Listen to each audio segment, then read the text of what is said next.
Okay, welcome back, friends. Good evening. So, what we have done yesterday, remember, we have seen some basic things. We just started the introduction yesterday. And in this first demo class, we have seen what is the role and responsibility of server administrator and network administrator. Okay. And then we said, like, after completing server administration and network administration, where we can move. What are the options available? Okay, which path is better, which path we can choose? It's up to the person. Like I said, the conclusion is it's up to the person to choose any path, but there are many paths available: cloud computing, security, virtualization, or you can make your career in Linux administration. So like this, we have seen many things yesterday. Okay, so I hope you understood the difference between the server administration work and the network administration work. So server administration work is majorly dealing with servers. And like I said, there are different types of servers available. Okay, like email server, web server, DNS server, DHCP server, ADDS server, file server, backup server. There are many servers available. So that is our major responsibility as a server administrator. And coming to network administrator, we are dealing with the physical setup of the network. Okay, how to connect all the devices, which cables to use, which ports to use, okay, how to select a device, how to choose a router, how to choose a switch for the network. There are many ifs and buts there actually. When you go and take a router, there are some hundreds of models available in router. There are some tens of models available in switches. So we should know which model or which model of router or which model of switch is best suitable for our network.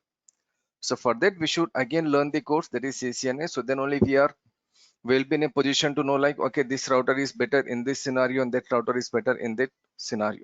Okay, so that is what we have to do. Then IP addressing is one of the concepts we need to learn, and with this we have to go with the router configuration and the switch configuration. So these are some of the things we need to learn as a network administrator. Okay, fine. Now let us say something about devices. Like, one of the major device we have in every company is a server. Many times we hear about server. Like, normally some people will say like server is down. Some people may say like, okay, server is very fast. Okay, some people will say like server, there is no space available. You keep on hearing this terminology, right? People are always saying like server is up, server is down. So what exactly is a server? Like, remember yesterday I told you server is a machine that is serving the request of a client. Okay, that's a very common way of describing a server, serving the request. Okay, technically there are many more things here. Now let us see the architect. Like, what layers we have in a computer and what layers we have in a server. Imagine this is your computer, or let's say this is a server. Whether it is computer or a server, the first thing we have here is the hardware. Okay, every machine has a hardware. See, router also there is a hardware, switch there is a hardware, computer there is a hardware, server there is a hardware. Your mobile phone also it's a hardware machine, right? It's a hardware device there. So like this, there is a hardware in server. So what is there in server hardware here? Now the major components in server hardware are CPU, RAM, hard disk, NIC card. Of course, motherboard will be there. Without motherboard, we cannot connect any of these devices. So these are some of the devices we have on our server, in our server hardware: CPU, RAM, hard disk, NIC card, and motherboard. Okay. Now, suppose imagine there is a CPU, whatever CPU, i3, i5, i7, whatever it may be. In server, there are some other models also. There is something called Xeon processor, and we have many more. We will see some of them. And then there is something called RAM, random access memory. And then we have hard disk, where we save our data permanently. There is NIC card, using which we connect to some other device. This we will see again in more details. And of course, there is a motherboard. Okay, so this is your server hardware. Now listen, whether it is a server hardware or a computer hardware, or whether it is a router, switch, firewall, or maybe your mobile phone, in every hardware there is some software available. Without software, we know this very well, we cannot use a hardware. Hardware and software, they work together. Hardware is a hard physical component. Software is a collection of codes and commands that we know. Okay, so what we have to do, whatever software we are using, actually there are many types of softwares, but majorly we call them as system software and application softwares. Application softwares are like MS Office, antivirus, Google Chrome, or whatever games you play, or whatever apps you use on your mobile phone or maybe on your laptop, that is called application software. These are applications.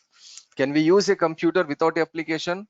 uh, it's very difficult actually. We can still use a computer without application, but we have limited options there. So what we do, we go with some applications. Like for example, I give one simple example here. We know this WordPad, it is there in your Windows machine by default. Okay, so in this WordPad, what we can see, we have some options here.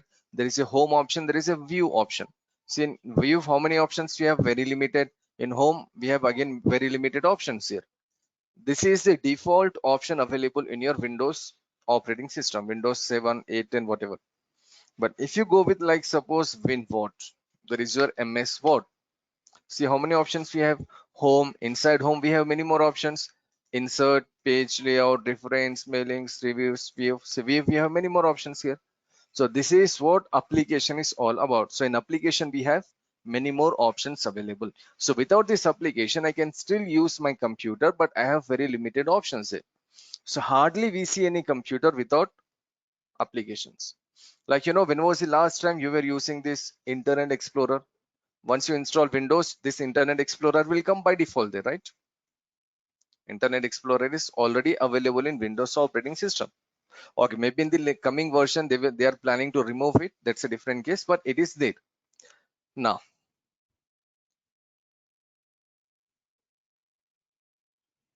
how many times we use Internet Explorer? Maybe like in last 2-3 years, if you think, maybe like once or twice.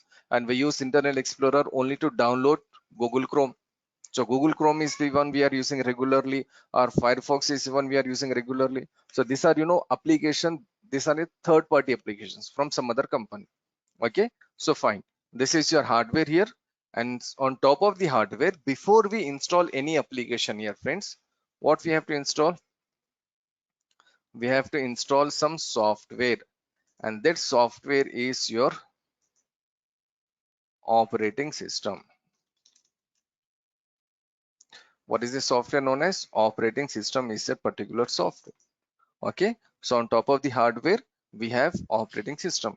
Just imagine this hardware is your computer, or this hardware can be your laptop, or it can be your mobile phone, or it can be a router. Mobile phone also, there is a CPU, there is a RAM, there is a hard disk. Hard disk means there is a storage there. Of course, there is a motherboard inside your mobile phone, and there is a network connectivity. We can connect to wireless and all those things. So there is some inbuilt NIC card there. So the same components are available there. But which operating system we use in our mobile phone? We have like Android, or maybe like iOS. We have different types of operating system there. Okay, and which operating systems we use in our computers? Actually, normally we go with Windows 7, 8, or Windows 10.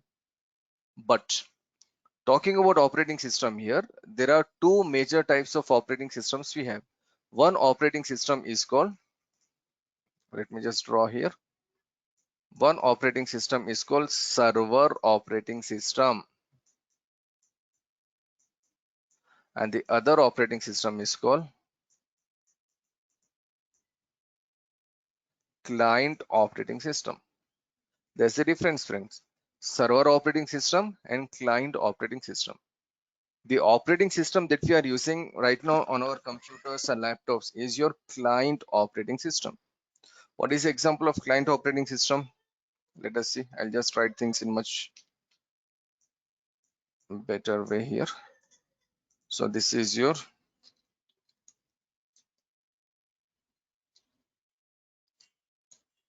server OS, and the second type of operating system that we have here is called client OS. Okay, so the operating system that we are using right now in our machines are machines is a client operating system. Examples are Windows 7, Windows 8, and Windows 10. So Microsoft people, they are launching one more latest operating system in client. Okay, so they are launching server operating systems every 2-3 years, and they will be launching a new operating system in client. And is there for many years now, so they are planning to add one more. They are planning to introduce one more operating system that is in client side. So which OS we use? We use normally Windows 7, Windows 8, or Windows 10. Still we can see people are using this. Before Windows 7, the most famous was Windows XP. You must have used Windows XP maybe when you were in school or maybe in college. So that was the operating system then. Okay, so these are the two operating systems we have: server operating system or client operating system. Now what we need to understand here is where we should use server operating system and where we use client operating system. Okay, I'll give a very simple introduction here. See, this we will see in more details. It will take like a couple of classes for us, or maybe 2 or 3 classes maybe. Okay, but as of now, just remember one thing. Whenever you see this client operating system we are using on a computer. Let me just take you through a network actually. Yeah, this is the same network that we have seen yesterday. So on these machines, we go with client operating system. These are client machines here. These machines are client machines. So we go with Windows 7, Windows 8, or Windows 10 there. That's it. Okay. Now we have one more machine here. We can see clearly. This machine is looking a bit different than a computer. So this machine uses server. So what we do in this server? In server also we have an operating system. So which operating system we use in a server? In server we use a operating system called server operating system. See, I have categorized, I have already written here. One is a server operating system, one is a client operating system. So in Windows hardware, in client hardware, we are using client operating system, and in server hardware, we are using server operating system. That is a major difference here. Okay. So 99% people who are working in the company, like marketing people, finance people, accountants, programmers, multimedia people, finance people, all these people, they use computers or laptops. And in each and every computer, I can say 99.9% cases, in each and every computer, the operating system will be the client operating system. And coming to server operating system, if there are like 10 servers in a company, 10, or maybe like if there are 70 servers in a company, or maybe there are 170 servers in a company, in each and every server we have to go with a server operating system. Client operating system for your computer, server operating system for your server machine. Okay, again, as of now we are not discussing anything else between the server OS and a client OS. This is just for the knowledge. We'll see in more details about server OS and client OS in coming classes. Okay, fine. So this is the difference. Just now, as of now, just remember, these are the differences between your server OS and a client OS. Okay, fine. So we have operating system here. Now on top of this operating system, what we have?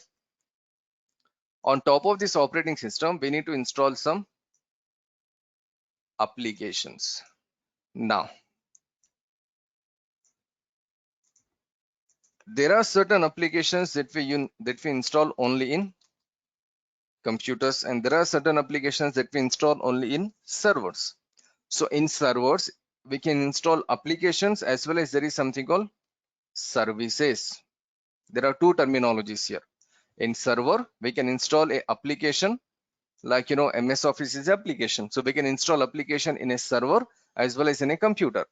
But in server, there is one more option available that is called service. We can install a particular service there. Like email is a service, DNS is a service, web service, file service, DHCP service, ADDS service. Okay, these services we install in our server. But again, see, server is a hardware and there is a operating system. So which operating system we install there? We already installed the server operating system. So in this server operating system, what we are installing now? We are either installing applications or we are either installing the services. But coming to computer here, friends, computer means suppose Windows 7, 8 or 10 machines. In these computers, we have applications that runs there. But coming to services, we cannot install services on client operating system. Like email service cannot be installed here, file service cannot be installed here, DNS, DHCP, ADDS, web service, it cannot be installed here. What people will do, they will use these computers, the client computers, and in this client computer they have a client operating system. So by using this computer they can connect to the service, they can connect to this service, but can they install the service in their computer? No, because this service is not supported on that operating system. These services are supported on your server operating system. Okay, so what is a service, what are the types of services available, how to install, how to configure, this is what administration is all about, and this we will see in more and more details in coming classes. But as of now, just remember, hardware is one layer. On top of the hardware there is an operating system, and on top of the operating system we can go with applications or services. Applications especially we install in client OS, as well as it is possible to install in server OS. But coming to services, the services option is available only in server OS. Services option is not available in client operating system. Fine, these are some of the things we need to remember. Now on top of this application layer or service layer, what we have here, the user is working.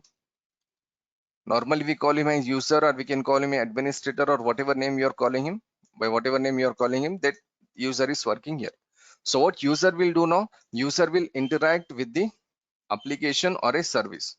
That particular user will interact with the application or a service. This application or service will interact with the operating system, and this operating system is running on a hardware. For example, say I'm using MS Paint here. We know this MS Paint very well. We learned somewhere in school actually, right? Whenever people started learning computers, they start with like MS Paint or Notepad or something like this. Now this is the application, I am the user here. You can see my name here, my name is written here, and I'm this, and this is the application I'm using. Now can I run this application without a operating system? Of course no, that is not possible. So if I save this application, if I say save, now tell me where this application will be saved. The application will be saved in the hardware. Yeah, the application will be saved in the hardware. Now my question to you here is, just listen carefully please. I am the user here. I am using a application here with the name MS Paint. This application came in my operating system. Okay, so if I say don't save, that application will not be saved. But if I say save here, if I say save, where this application will be saved now? In hardware, where exactly it will be saved? Can you answer this please?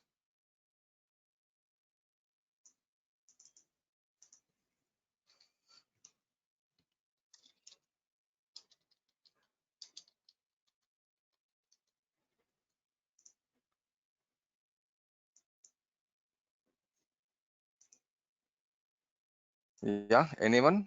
Simple question. I already saved this file here. See, it is already saved. But my question again is, where exactly it is saved in my hardware? In hardware, there is a motherboard, there is a processor, there is a NIC card, there is a hard disk, as well as there is a motherboard. But where exactly it is saved now?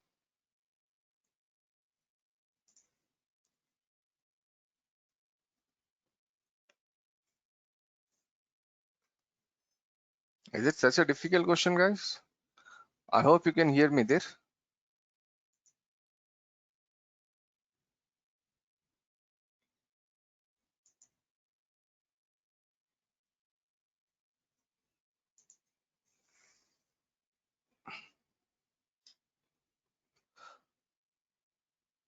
Okay, fine. So this file will be saved in my hard disk,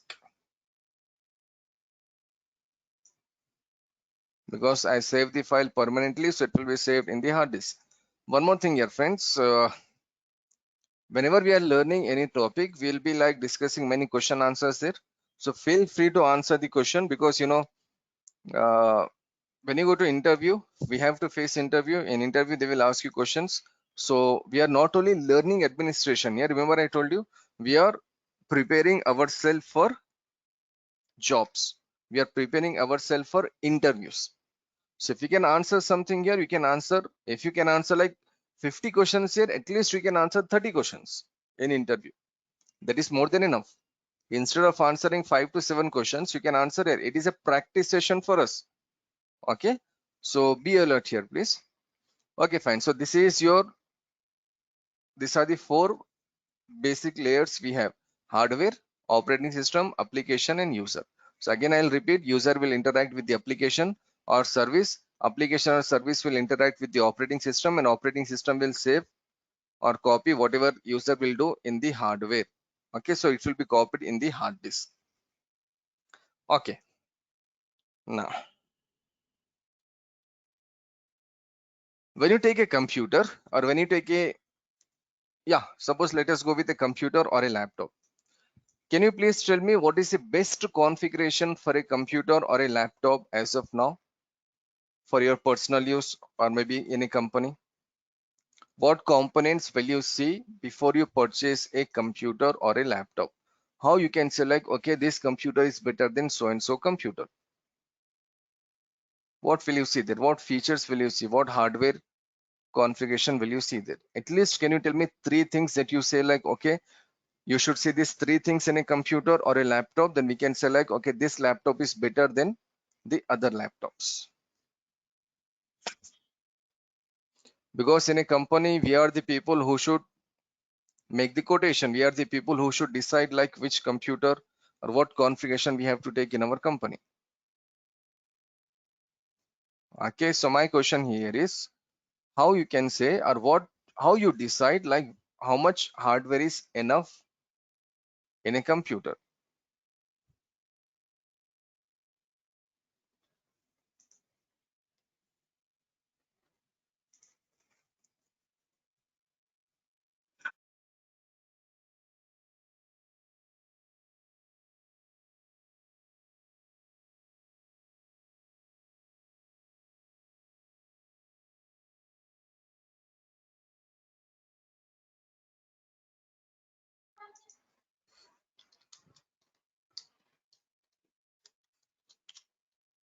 No idea, friends? Okay.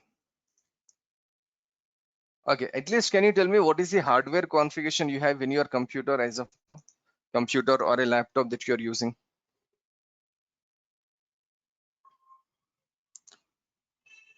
What configuration you have, what processor, which processor you have, how much hard disk you have, how much RAM you have?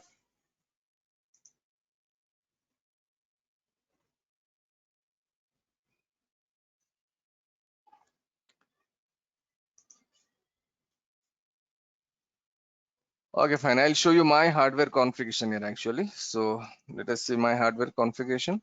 So if you want to see your hardware configuration, just go to start, right click on this computer, go to properties. Right click on the computer, go to properties. If you're using Windows 7, Windows 8 or Windows 10 machine, you can simply right click on this PC. In your computer, this option will be available. Instead of computer, it will be available. The option is like my PC or this PC. So just right click on this my PC, then go to properties. So like this also we can go to properties here. Okay, so let me go there again. Right click, go to properties. So once you go to properties, here we can see there is something called processor written here, and my processor is i5 processor, and the speed of this processor here is 3.20 gigahertz. This is the processor I am using in my machine, i5 processor with 3.20 gigahertz speed. Okay, and the second thing we can see clearly here is memory. That is your RAM. So how much RAM I have here in my computer? I have totally 32-bit RAM here. Actually 8 GB is enough to run a computer very well. If it is 16 GB, then it is like more than enough. 16 GB is considered as a very good configuration in your machine, 16 GB RAM. But I have 32 GB RAM here because of many reasons actually. Because this is a machine where I take all the other classes like MCAC, cloud computing, VMware, CCNA. So I need sufficient RAM here. Especially for like VMware, I need more RAM there. Okay, so for that reason, I have like 32 GB RAM here. Okay, so processor is i5, RAM is 32 GB. And coming to hard disk, to check the hard disk, there are many ways available. Again, just right click on this, go to manage. Right click on computer, go to manage, and there is an option called disk management here. So we can see there are three partitions: C partition, E partition, and D partition. So if you calculate everything, there is totally 1 TB hard disk available in my computer. 1 TB hard disk. Okay, friends. So if you take a computer or a laptop where your CPU is i3 or above, above means it can be i5, i7 as well as i9, i3 or above, RAM, suppose it is 8 GB or above, hard disk 1 TB or above,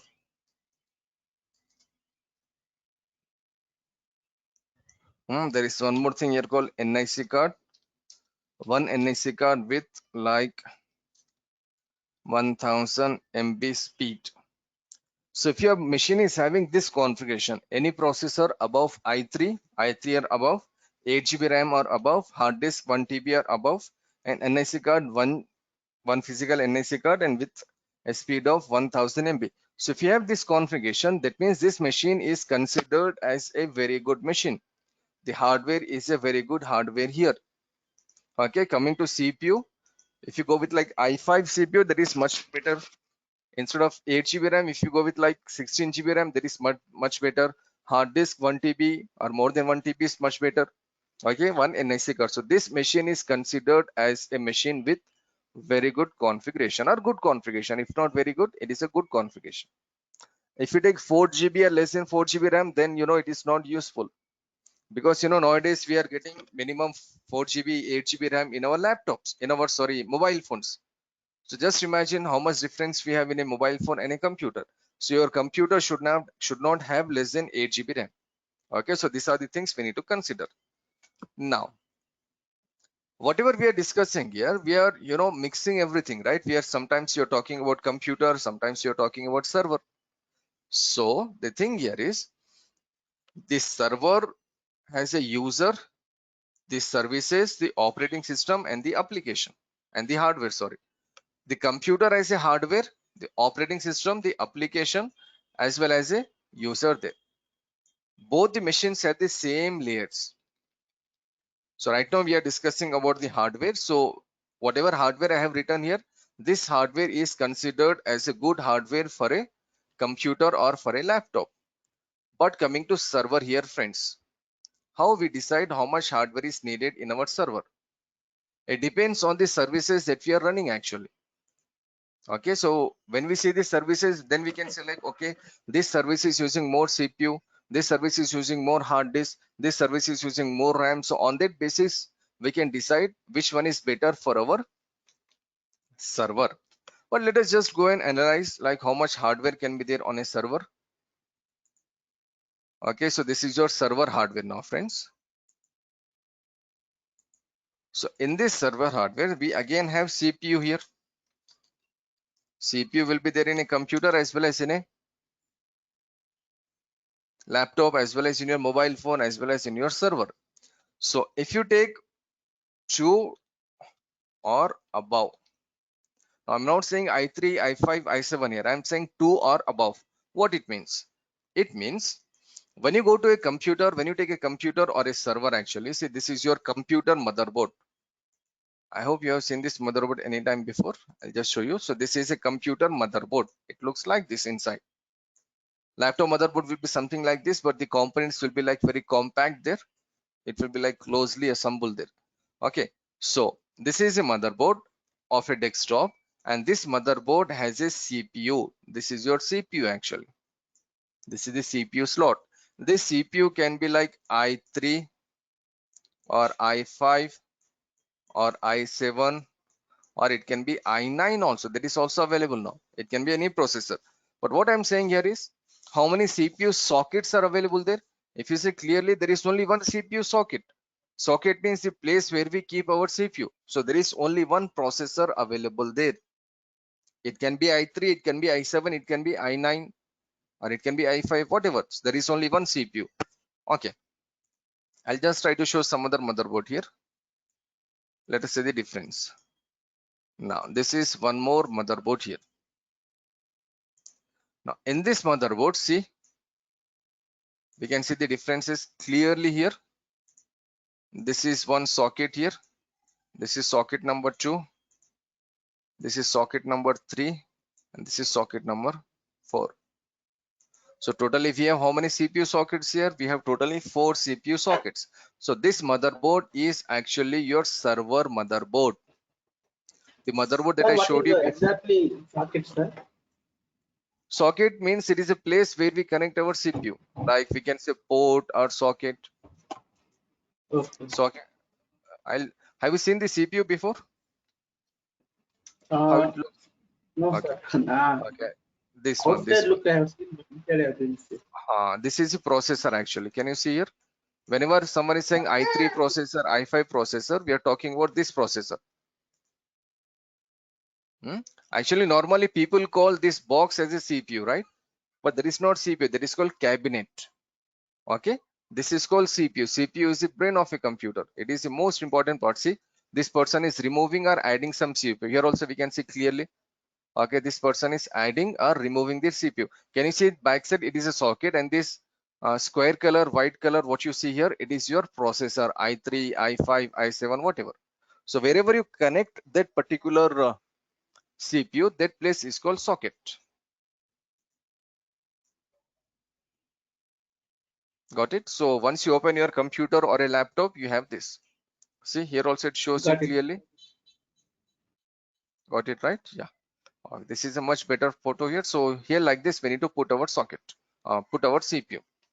So what I'm saying here is, if you take a computer motherboard, there is only one socket for your CPU.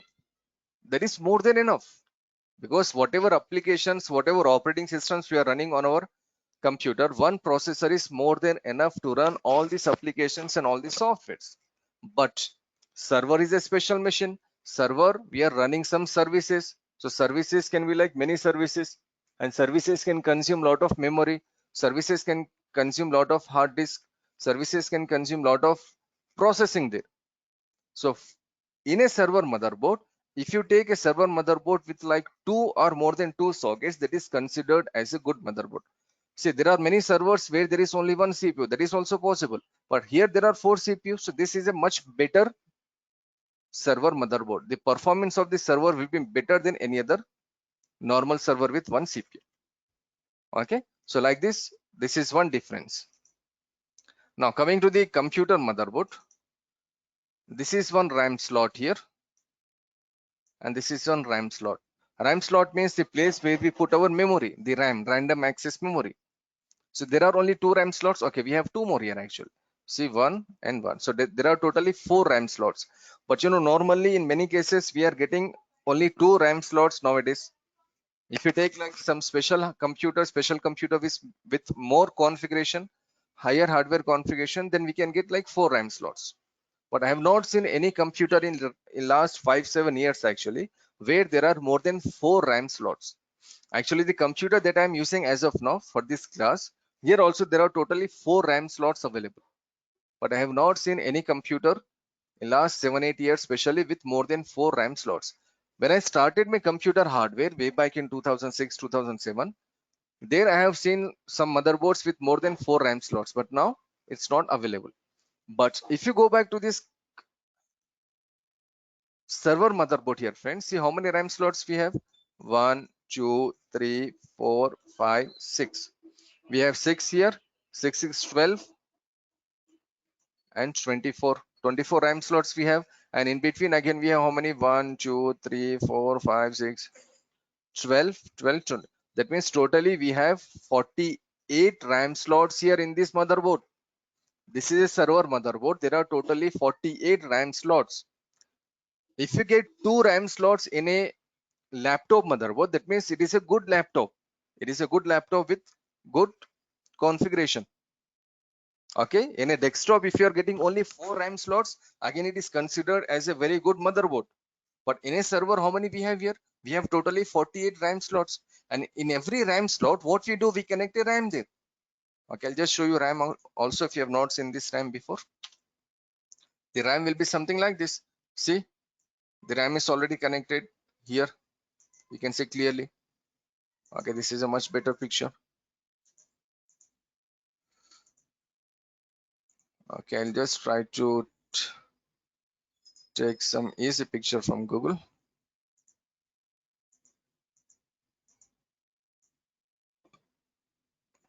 Okay, now what is use of RAM, what is use of motherboard, what is use of processor, this we'll see in more details. But as of now, see, we can see the RAM is already connected here. It will be always, or in most of the cases it will be in green color. Actually, not always. In most of the cases it will be green color. So in your computer motherboard, how many RAM slots we have? Only 4. So how many RAMs we can connect here? Only 4. Like suppose each RAM is supporting 8 GB space, 8 GB capacity. So 8 multiplied by 4 will be how much? 32. That means this motherboard will support 32 GB RAM. Total, it will support 32 GB RAM. But if you go to the server here, friends, this is server motherboard. Totally, we have 48 slots here. 48 slots, and suppose each slot is supporting 16 GB RAM. In one slot we can keep 16 GB RAM. So totally it will be like 48 multiplied by 16, 768 GB RAM. How much we have? 768 GB of memory. I'm not talking about hard disk here. So this much RAM can be there in your server. So the question here is why we need a server with 4 processor and why we need a server with like 200, 300, 700 GB RAM. Why so? As of now, the simple answer here is server is a machine using which you are controlling your whole network. Server is a machine to which each and every user is connected. Server is a machine where all the data is there. Server is a machine where there are many services running. So for all this, you need a machine with more hardware because there are many services running there. Many people connected there. So there is more processing there. So obviously you need more hardware there. So if you want to take more hardware, you should spend more money there. But right now we are simply comparing our computer hardware with a server hardware. So we can see clearly there is a huge difference. Components will be same. There is a processor in computer, there is a processor in server, there is a RAM in computer, there is a RAM in server. It is same, components are same, but the quantity is different. Okay, the quantity is completely different. Okay, so this is your CPU and this is your RAM. And coming to hard disk, maximum we can connect 2 TB hard disk in a computer, or in some cases we can go with like 4 TB also. Okay, I'll just go with 4 TB. We can connect totally 4 TB of hard disk. 4 TB of hard disk is more than enough. Actually, many people they use only 500 GB hard disk in a computer or up to 1 TB. But if someone is having money, if someone is having that requirement, he can go up to like 4 TB. But you know, friends, in a server, how much RAM we can have? Oh, sorry, how much hard disk we can have? We can easily have 4 TB hard disk. We can have 4 TB hard disk here, or we can have 40 TB hard disk here, or we can have 400 TB hard disk here, or we can have 4000 TB hard disk. I'm not saying 4000 GB, I'm saying 4000 TB of hard disk can be connected to a server. That much hard disk can be connected because server needs a special hardware. Server needs more hardware. If there are 500 people working in a company, 500 people will save data in server. So if you take only 4 TB hard disk, that is not sufficient. We have to go with 40 TB maybe. If there are 2000 people working in a company, then maybe we have to go with like 240 TB of hard disk. So the size will increase. Okay. So let us go back to the basic diagram here. This is what we have seen here. So CPU can be 2 or more. RAM can be like 4 GB or above. Now when I say above here, it can be like some hundreds of GB. When I say 2 CPU or above, it can be 1 CPU also. I should not say 2, it can be 1 CPU or above. Okay. And NIC cards can be 1 or again above. It can be more than 1 NIC card. Okay, so these are the major components here. And hard disk, it can be like 1 TB or it can be like hundreds of TB. that much hard disk can be there. So now we can see, we can come to a conclusion here. Computer and server, hardware wise they are same machines, hardware wise they are similar machines, but the major difference here is computer has limited hardware. Limited hardware means the hardware that is sufficient for a single user, that is more than enough.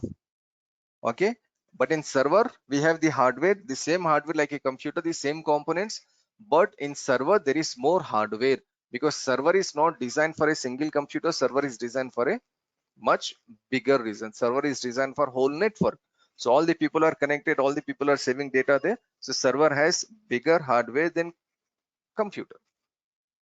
Okay, so if you take a computer with this configuration, actually like say i5 processor and say 8 GB RAM or 16 GB RAM, 1 TB hard disk and one NIC card.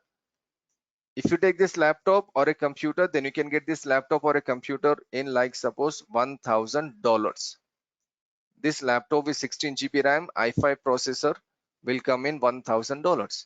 But if you take a server with two processors and say 64 GB RAM and two NIC cards and let's say 10 TB hard disk, that particular server hardware will come approximately in $4,500 maybe.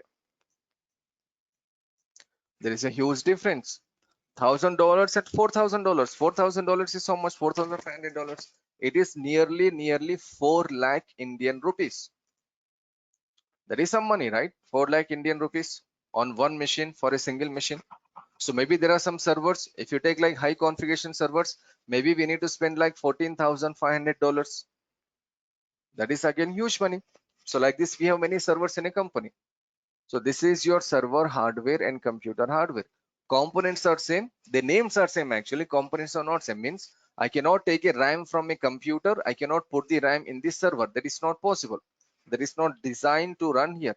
For example, if I just take a very general example, we know this truck tire. This will be like huge size. Can I just take the truck tire and can I connect into like maybe our auto tire? Can I connect any auto? Can I put any auto? Answer is no. They are looking same. Both the tires are looking same, but the size is completely different. A truck will carry huge data, huge goods, maybe whatever you say, but a auto it can carry like 3-4 people. There's a difference. So it is designed in a different way. It is designed in a different way. So we cannot simply like say like okay they are completely same, or we cannot say like okay we can put mother computer RAM into like server RAM and we cannot put a server RAM into the computer RAM. That is not possible. Okay, so overall names will be same, but the design and the speed and the functioning, this will be different. Especially design and the speed will be different. Okay, so this is the hardware of a computer and hardware of a server. So now please take your time here friends, 30 seconds, just try to revise. It was a very important topic what we have discussed today. Okay, we'll see about different types of servers hopefully tomorrow. Okay, so as of now just take your time, 30 seconds, and just try to see the differences between a computer hardware and a server hardware. We have not discussed anything about applications here, or we have not discussed anything about operating systems here. Hello, sir. Yeah, Kasi Kumar. Yesterday I asked one question, sir, regarding the networking. Okay. So actually, to understand what is network, for example, we have. Can you explain that means what is exactly network? Means if you have four computers are connected to one means one router or one Wi-Fi, something like that, then we can say Okay. that all people are network, right? Okay. Definition wise, I there want is to a net. understand like logically, like so wireless networking. Okay, definition wise, what you said is 100% correct. Network means connecting of devices. Network means connection of devices. There can be two computers, there can be 2,000 computers. That is a network. Now what you see here is a network. So, but how that so devices are connected? How we can connect it? So wireless through wireless. We can connect through wireless also, we can connect through wire also. Both the ways are possible. So wireless, how we can so can we connect? Means Wireless is I told you. wireless is a different technology, right? You know, there is something called CCNA. Yeah, I know. Yeah, I just showed you about CCNA, right? Now, you know CCNA. Can you No. see the CCNA value? So there is a separate technology for it. There is a separate course for Yeah, it. yeah. I'm trying to understand like that. If you have four computers are there, Uh-huh. these all computers are connected to one router. Means we are Uh-huh. using same so Wi-Fi, right? So for example, Yeah. we have four computers for like mobiles are Uh-huh. connected to same router. Means same. For example, Geo is there, Airtel is there, Active is there, right? Yeah. So then we can say that in that way we can say that these systems like these devices are in the same network. Mm-hmm. Can we say like that? Yeah, that they will be in same network for sure. If they are in same network, then only they will communicate actually. If they are in different network, they will not communicate. Okay, I'll put things in a very simple way. If the devices are there in the same network, now there are two types of network here actually. One is a computer network, that is physical in the sense wireless as well as wire. And there is one more network, it is called logical network. Logical network is not wireless. Logical network is actually your IP address. Okay, Yeah. so one network is your wire or wireless network, and the second network is called your logical network, that is actually the IP address. Yeah, in this So case, right, in this scenario, can we consider logical networking like yeah, both will be in the same logical network, and the network will be actually 192. I'll just write the network. It will be 192.168.0.0 network /24, or it will be 192.168.1.0/24. This will be the network by default available. so by default available nothing but who will provide service provider will provide this network or how it will be? Good question. You know, we have the wireless router here in our Yeah. home. For We have, example, yeah, we are using this Netlink, all those things, right? yeah, whatever network you're using, wireless router you're using, this router you're using, right? Mm-hmm. So in this router, there is already something configured. Pre-configured things will be there. There is something called network address translator, NAT, network address translation. Okay, Okay. so this network address translation, what it will do automatically, so by using this wireless router, you can share your internet connection with 254 people. Okay. So for all those people, will have only one IP address, or how it will be, sir? No, one IP address will not be there. One network will be there. Like 192.168.0 is a network. Then IP address will be 192.168.1.0.1. Wait a second. Then it will be 192.168.0.2, 192.168.0.3, 192.168.0.4. So here we can see clearly 192.168.0 is same, but the other numbers are changing 0, 1, 2, 3, 4. It will go up to 192.168.0.254, 192.168.0.255. This is your network. This is your logical network. 0 till 255. This is the logical network. So all the computers will get IP address from 192.168.0 only. Yeah. So right. So for example, sir, uh, sometimes they will tell like that with this router you cannot configure more than one device, more than 5 devices, 6 devices to wireless, right? In that case, the IP address range will be only for five. Means they will provide only 5 IP addresses. You will say in that network No. Internally, we can communicate with this many computers. Internally, you'll get this many IP addresses. internally. Yeah, within our company or within your house, this many devices. I'm not saying computers here, I'm saying devices. So this many devices can be connected there. Okay. And these IP addresses, range, CA, all those things will be covered, sir, in the CCNA or MC. This is the concept of CCN. I'll just go to some of my CCNA classes. This is your IP addressing. This IP addressing will take like 6 classes. This is one of the most important class you have in your networking. See, this is all about your Mm-hmm. IP. This is what I have said here, right? This one, there Right. is binary, decimal, decimal, binary. This will take Right. like Right. totally 6 classes. See, this Yeah. is a Right. network we And are using one. yeah, in this CCNA, all the things will be covered, sir, like DNS, TCP, IP protocol, all those things will be covered, sir. DNS will be covered in MCAC. TCP IP protocol, like there is OSI reference model that will be covered in CCNA. So there are some topics in see, when I say services like DNS, DHCP, ADDS, all these services will be covered in MCSC. And in CCNA, IP addresses will be covered, subnetting and OSI reference model, router and switch, that will be covered in CCNA Route actually. table, so route table, all those things also, right? Exactly. See, we have the routing table. This is my existing class actually, existing CCNA 8:30 morning class. Okay, okay. Router, okay, I have not reached that, but I'll just go to some other class. This CCNA 9:30 class I have finished recently. So where is the routing table here? See, this is the route table. See, when you go with like cloud computing also, there is a route table there. So this same concept you use there. So this is the route table we have. This we will cover. Of course, this will take like 1 week actually. Routing table, Okay, routing protocols, it will take like minimum 1 week in CCNA. okay, okay. Okay, so these are my existing classes. So I can just show you there the files, whatever you are asking. So this will be covered in CCNA. And coming to Okay. that NATPAD, this is the NATPAD topic actually that I just discussed with you. So this is a NATPAD that like how we communicate from locally. See, I'm using the same network here, 192.168.1.0. So this is given by you said router, right? You said this IP, This this network range 190. 192.168.1.0. Yeah, yeah, yeah.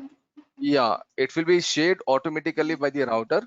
But internally, see, we are in company, we are not using wireless router actually. Let me just make this clear here. In company, we are not using this wireless router. In company, we are using this router. It is called a Cisco router. See, this is a router actually. What you see on your screen is a real router. These routers we are not using in our home. These routers we use only in our companies. So So whatever a what home purpose, router sir? will, Yeah, in the companies, so this, because all the employees will use the same internet. So in the company, people will use internet, right? For that purpose, they will use this router. It means how it is. okay, good question. In companies, everyone will use internet. See, we are in 2021. There is no one who is not connected to internet, right? And when you talk about company, they have to connect it. Yeah, They have to be yeah, connected yeah, there, right? yeah, yeah, yeah. Okay, so everyone is connected to the internet there for sure. Okay, so this Mm-hmm. router, not only we can share internet, we can also make communication with branch office. Mm-hmm. Okay, but if you talk about the wireless router is used only to share the internet connection with 254 people. But you know, by using this router, we can share internet connection with 64,000 people. Okay, outside, That's a sir. inside. Outside, right? Yeah, inside. And Okay. we can make communication with branch office. Like suppose one branch is in Hyderabad, one branch is in India somewhere. Okay, I'll just show that also. Here we have seen how to make communication between Northeast man. Sometimes we have to connect through VPN, right? Then Exactly, we only have to come. connect to the VPN. See, can you Yeah, see here? yeah. Yeah. There is India router here. There is Dubai and there is Brazil here. So we'll see how to make communication between India, Dubai and Brazil. These are 3 networks we have. Okay. And so load balancer will be covered, sir. Load balancer, network Load load balancer. network load balancer is not included in our syllabus actually. That is not part of our CCNA. All this, whatever we are covering in CCNA, there is a syllabus actually. The syllabus are But available with if you the, want to get some idea on load balancer, are you going to cover, sir? okay, getting an idea is not a big deal. Whatever idea you need, I Okay. can just provide you with the idea. But you know, these things we are covering in CCNA and it will take more than 35 days actually. Whatever I have written Yeah, here yeah. for every topic, I have made a file here so that when you go home, you can simply just see the topic and you can simply revise the topic. See, some theory and some practicals will be written here. So because I want to understand load balancing as well, because in AWS, right, I'm seeing that often uh load balancer and networking load balancer. exactly, the load balancers will be there in Amazon Web Services. So that is the Mm, reason because, many things are connected with MCAC, Windows Server Administration and Network Server Administration. Many things. Mhm. Okay. Okay, so like you said, the questions some will come in MCAC, some will come in CCNA, bro. They are not included in one thing. Route table Yeah, will come in MCSC, or sorry, route table will come in CCNA, MAC table will come in CCNA, IP addressing subnetting will come in CCNA, okay, and DNS will come in MCSC, DHCP will come in MCSC, server configuration will come in MCSC. So that's a different thing. so So the DHCP will be there in the Linux admin as well, right? So Linux repository is also. exactly. Remember I told you Windows admin and Linux admin. Okay, okay. Both are server admins. I already told you this right yesterday. If you Right, learn right. MCSC, Yeah. yeah, Mhm. they are same. They have like Linux, MCS, sorry, DNS is there in Linux, DNS is there in MCSC. DHCP is there in Linux, DHCP is there in Windows Server. So they both have these same services, more or less same services. But there are certain services which we have only in Linux, and there are certain services which we have only in Windows. Okay. And one more thing is after learning these courses, right? Can we go for a security training? Like that means photo scanning, TCP/IP protocol testing. We have some things.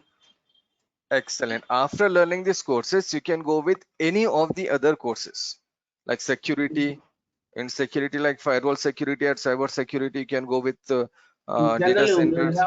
we have requirements like in our company as well, like L2 L3 protocol testing. I'm Ex hearing that exactly. one. Exactly. You can go with any of the course actually. Once you finish these courses, you can go with any of the course. These courses will help you in understanding any other technology actually. Right, right. Because That nowadays, right, in the cloud as well, we are seeing route table, NAT, subnets, all see, those things. I take cloud computing classes also, bro. So I know, like, more than 50% classes in cloud computing, they are related to server admin and network admin. And people who go to cloud computing directly, they always like, feel difficulty in learning those topics. Yeah. DNS is there, storage is there, virtual private cloud is there. So we make everything there. Whatever we Yeah, do, yeah. all the concept we use it. So if you are planning to But, go to cloud computing or security, your place to start is server administrator and network administrator. Then rest of your life, actually, I'm not talking about 2 months, 3 months, 6 months here. I'm talking about next 10, 15, 20 years. mm, Whatever you do in 10, 15, 20 years, these two subjects will help you in every way. right. Yeah. I got to know the main importance of this networking concept. Yeah. In the cloud, sir, for example, we have two networks. Means the one is in the cloud, one is outside of the cloud. If you want to Yeah. make a connection between so VPC, which is inside cloud, means AWS premises, and from Yeah. there, if you want to connect outside of the cloud itself, means some other network, means some other company private network will be there, right? In Yeah, you that will case, come. we need to configure some of these, right? Route tables, Of course. all those. Of course. See, companies will not move to cloud within a day. Company have their Mm, own infrastructure within the company, right? So they keep their mm, existing servers, and whatever new servers they are adding new servers over the cloud. So they have to make communication between their private company as well as the cloud. Whatever servers they are making, actually that is also private, although they are using a public platform, but that those servers belongs to them. So they have to make yeah, yeah. communication between there and the, yeah, of course it will be there, bro. So in Of that course. cases, what will be configured? We have to configure, right? So those things will be covered in this CCNA or No, those MCSA. things will be covered actually in cloud. In the cloud. Okay, Then means we are CC. I'll just tell you in a simple way. Server administrator, network administrator, MCAC and CCNA means you're covering your on-premise. You're covering your local area network. Can you see local area network here? You're covering this. yeah. Once you go to cloud, the servers will not be there in your company. The routers, and the firewalls will not be there in your company. All these things will be available over the cloud. So once you go to cloud, there you will see like how to make connections and all those things. Yeah. So, but before cloud on premises, how we can we do if we know very well, then there it will be easy, right? That's what. Yeah, within cloud, outside the cloud, how we communicate between two branches by using this device router. Yeah. It will take nearly 2 weeks for me to finish router classes.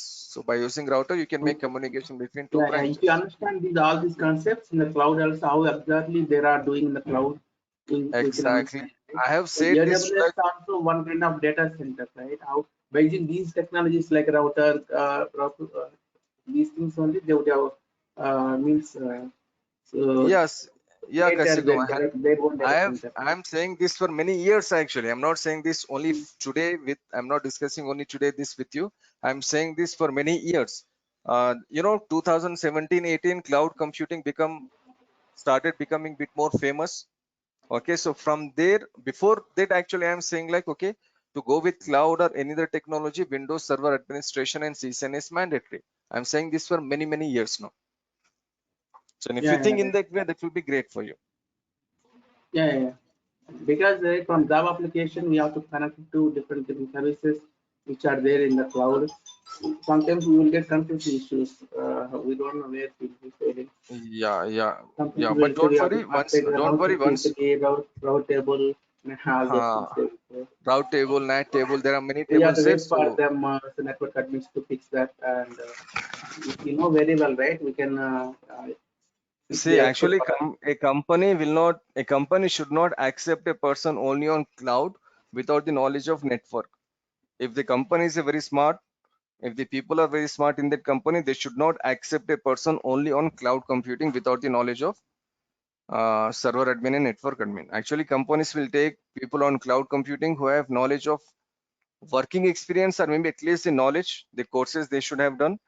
The big companies will take only these people actually. They will not take directly on cloud computing. That's not possible.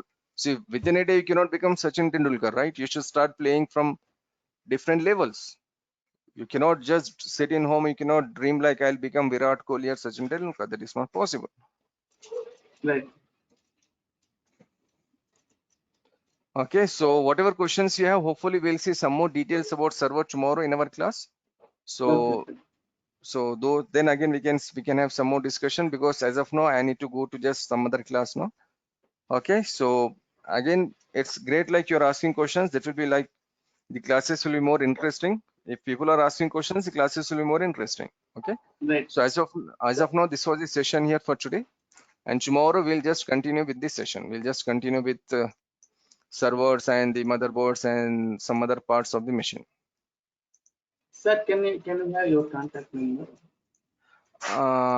I cannot provide the contact number actually, Skasikon, because there's a Okay. protocol. If you want Right. to talk to me, you can Means simply. it means once you enroll, right? Can WhatsApp group created? I'm not sure they will create WhatsApp group also because if you need to talk to, what they will do here is they will share the documents with you. Mm-hmm. Whatever documents I'm creating, they'll share all these documents, and and if you need to talk to me for any reason, for any support, for any help regarding any doubt or anything, you can simply call the Durgasoft management and they will share and they will make a call to me, like conference call. So like that we can just talk. Yeah. But I'm very sorry, bro, but I cannot share because there is the agreement, so I cannot just break it. Okay. Okay, bro. Okay, fine. Thank you. Thanks for joining, and see you tomorrow again with some more interesting topics. Yeah. Okay. Thank you, man. Bye. Take care.